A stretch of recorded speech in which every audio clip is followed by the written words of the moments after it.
Well, we've been talking a lot about this, anticipation growing ahead of this week's historic U.S. visit by Pope Francis.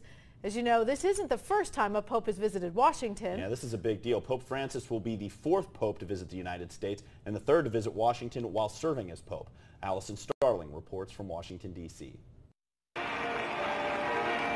John Paul II, who grew up in communist Poland, was the first pope to visit the nation's capital in 1979. He played a major role in literally bringing down the walls that divided us. So Pope John Paul II in many ways was a world leader. In a homily on the Mall, he spoke out against birth control and abortion. All human life, he said, from the moment of conception and through all subsequent stages, is sacred. You can't come to Washington without encountering politics. It's in many ways who we are as well as what we do. When Pope Benedict visited the United States in 2008, he addressed the church's sexual abuse scandal repeatedly, even before his plane touched the ground. It's difficult for me to understand how it was possible that priests betrayed in this way. The clerical abuse scandal is an open wound in the church. It still is.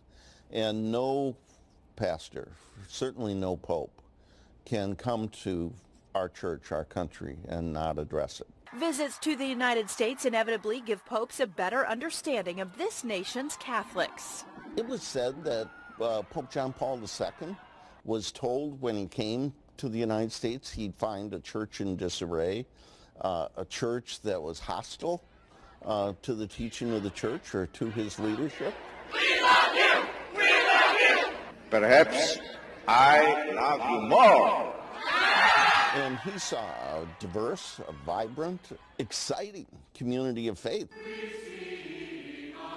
Pope Francis's visit will have an effect on Catholics and non-Catholics as well. Lots of people stop me and they say, I like your Pope.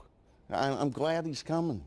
And Pope Francis will have a better understanding of American Catholics. It's always the case that when you see somebody up close, you see different things. And I think we will see different things in Francis, and he will see different things in us. And Pope Francis will be landing in Cuba this morning. He left Italy about 2.5 hours ago. It's his first visit as Pope to both Cuba and the U.S. Local 12 News will have continuing coverage of the Pope's visit all next week on the air and on local12.com.